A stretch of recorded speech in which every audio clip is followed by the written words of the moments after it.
Shalom. Wah, wah banyak banget ya orang-orang di sini. Selamat pagi, siang maksudnya. Selamat siang. Wah, puji Tuhan bisa bertemu teman-teman di sini. Dan perkenalkan nama saya Jerome Pauline, mungkin ada beberapa yang udah familiar, ada yang udah tahu, mungkin pernah lihat di YouTube atau di TV, di Instagram, TikTok, atau di poster-poster di jalanan mungkin, atau ya dimanapun. Ya, nama saya Jerome Pauline. Next. Dan hari ini aku diberi kesempatan untuk menyaksikan kebaikan Tuhan dan juga memberikan suatu pengalaman hidup aku dalam jalan-jalan Tuhan. Dan aku berharap kesaksian aku bisa menjadi berkat dan menjadi perenungan buat kita semua. Singkat saja ya.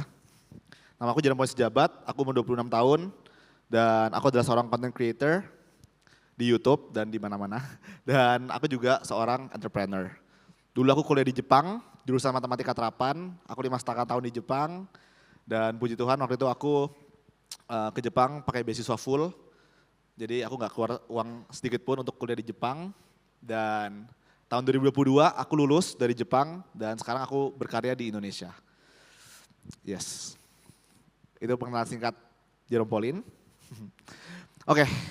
Karena di sini lebih banyak orang muda dan mungkin buat yang masih merasa muda dan jiwanya muda, mari kita merenungkan sharing hari ini. Aku akan membagikan suatu ayat dari 1 Timotius 4 ayat 12. Siapa yang belum tahu ayat ini? Oke, semua udah tahu ya. Oke, kalau gitu kita baca bareng-bareng. 1, 2, 3. Jangan seorang pun menganggap engkau rendah karena engkau muda. Jadilah teladan bagi orang-orang percaya dalam perkataanmu, dalam tingkah lakumu, dalam kasihmu, dalam kesetiaanmu, dan dalam kesucianmu. Ada yang aku highlight, jangan seorang pun. Jangan seorang pun. Kalau kita pikir, jangan seorang pun, kadang-kadang kita mikir, oh teman kita, pokoknya teman kita nggak boleh nganggap kita rendah. Keluarga kita, oh atau orang-orang di sekitar kita, ya kan? Kita seringkali mikir, seorang pun itu mereka. Ya sebenarnya juga benar. Tapi ada seorang pun ya, jangan seorang pun. Berarti sebenarnya itu termasuk diri kita sendiri. Setuju? Jangan seorang pun menganggap engkau rendah, termasuk diri kalian sendiri. Jadi kita nggak boleh menganggap diri kita rendah. Kita nggak boleh merendahkan diri kita. Merendahkan dengan cara apa? Yang kali ini aku ingin bawa dan sharingkan adalah tentang menjaga prinsip hidup. Ketika kita punya prinsip hidup yang sesuai dengan jalan-jalan Tuhan, ketika kita punya prinsip hidup yang sesuai dengan kebenaran firman Tuhan dan nilai-nilai Tuhan, cara kita untuk tidak merendahkan diri kita sendiri adalah dengan menjaga prinsip itu baik-baik. Ketika kita melanggar prinsip itu, ketika kita akhirnya ikut-ikutan orang lain, ikut-ikutan nilai dunia ini, itu artinya kita sudah melanggar prinsip kita dan kita sudah merendahkan diri kita sendiri.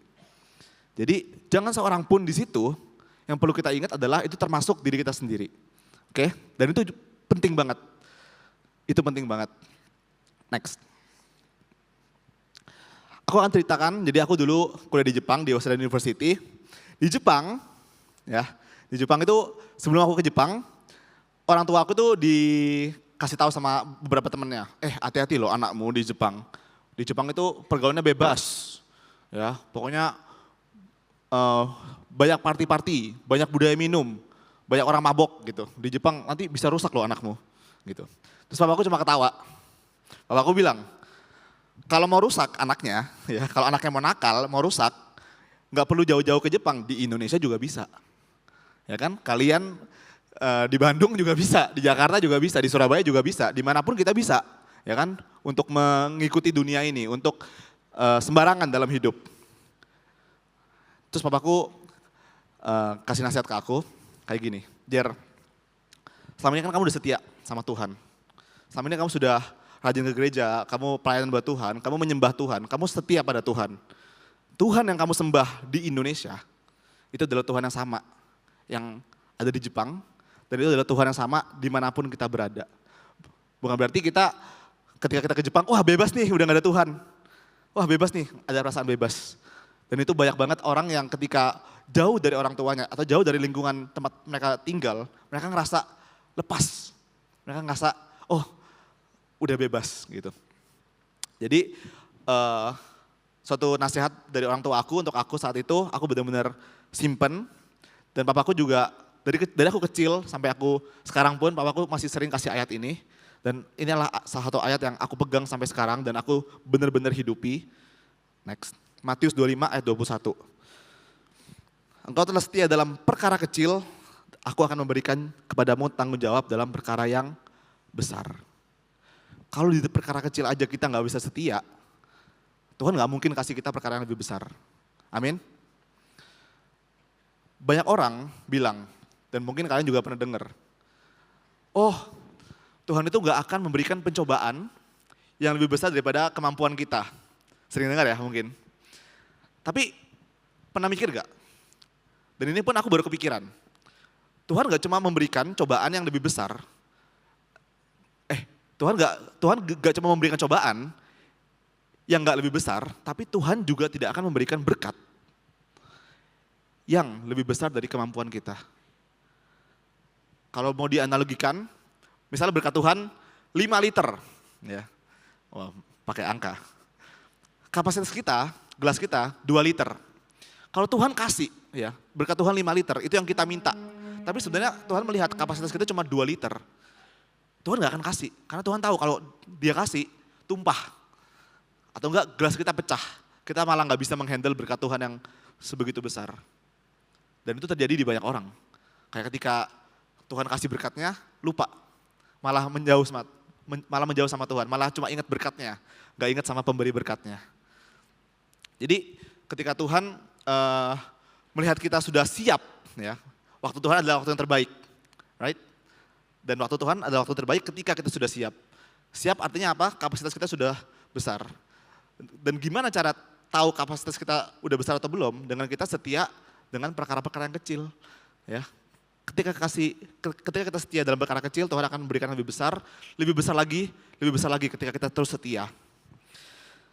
Nah, pertanyaannya, gimana cara aku bisa setia selama di Jepang? Ya, kalau di Indonesia kan ada orang tua, ya kan? Gimana kalau di Jepang? Gak ada yang ngingetin mungkin, gak ada yang lihat juga. Next. Satu prinsip yang aku pingin teman-teman di sini, kita sebagai orang Kristen pegang, apalagi orang-orang muda, setia menjaga prinsip itu keren. Next, itu ada, nah, setia menjaga prinsip itu keren. Hidup dalam jalan-jalan Tuhan, memegang nilai-nilai Tuhan itu keren. Dan aku pingin kita semua punya mindset itu. Karena kalau kita nggak merasa itu keren, kita akan mencari validasi dari luar untuk terlihat keren. Apalagi orang muda butuh validasi dari orang lain.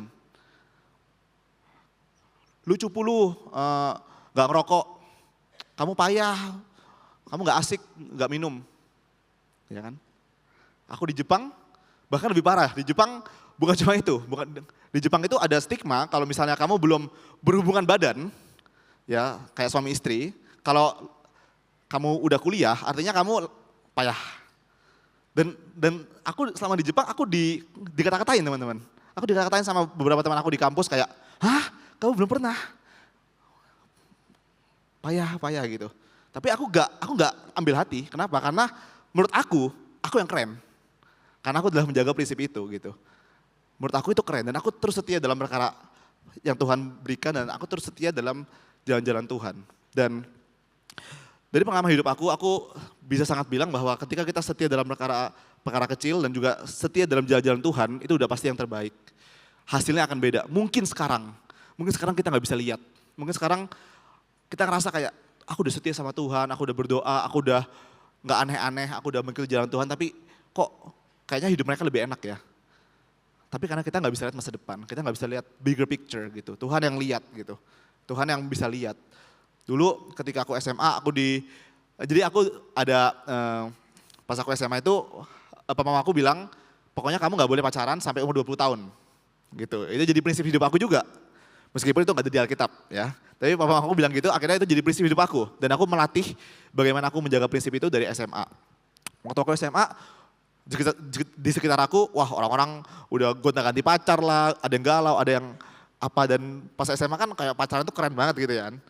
Akhirnya di situ aku ngerasa, oke, aku harus menjaga prinsip aku.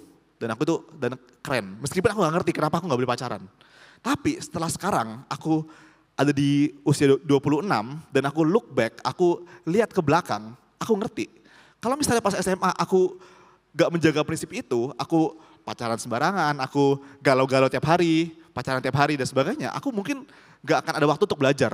Fokus untuk mengembangkan diri aku, mengejar beasiswa aku ke Jepang, dan mungkin aku gak akan ke Jepang, dan mungkin aku gak akan ada di sini gitu.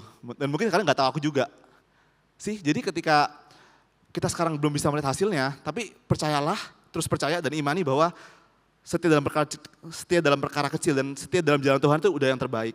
Mungkin sekarang kita nggak bisa lihat, tapi di masa depan kita akan bersyukur gitu. Bahwa kita tetap menjaga prinsip kita.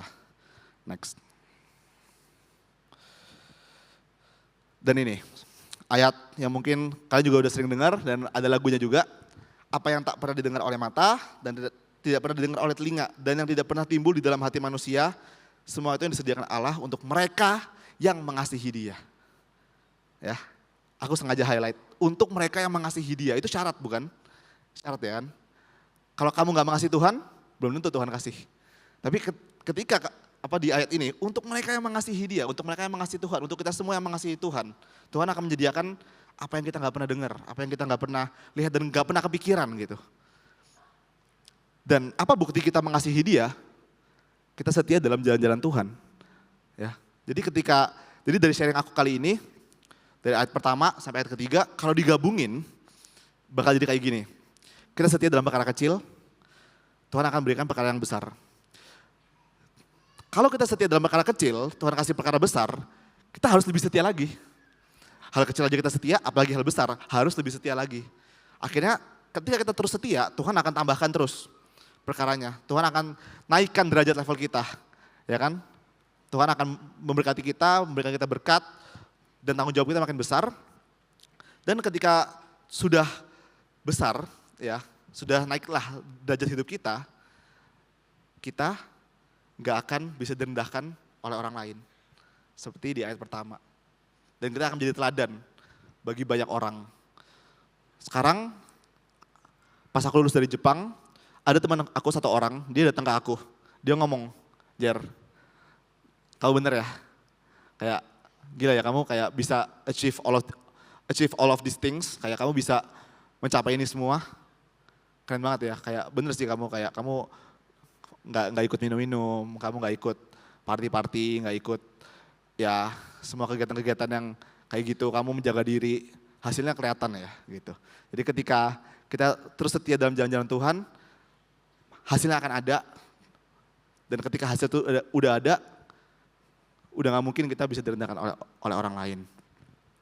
Satu hal lagi teman-teman, meskipun misalnya kita udah sampai level tertentu dan kita masih direndahkan oleh orang lain karena prinsip yang kita pegang, karena kita menjadi anak Tuhan, kita menjaga prinsip kita sebagai anak Tuhan, gak usah peduli.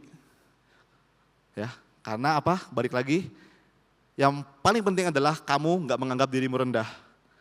Ya, dan Tuhan gak menganggap diri kamu rendah, diri kita rendah.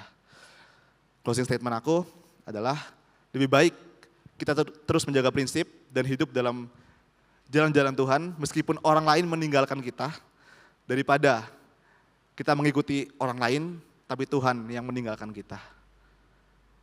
Amin. Tuhan berkati dan ya terima kasih sudah memberikan kesempatan ini. Tuhan berkati.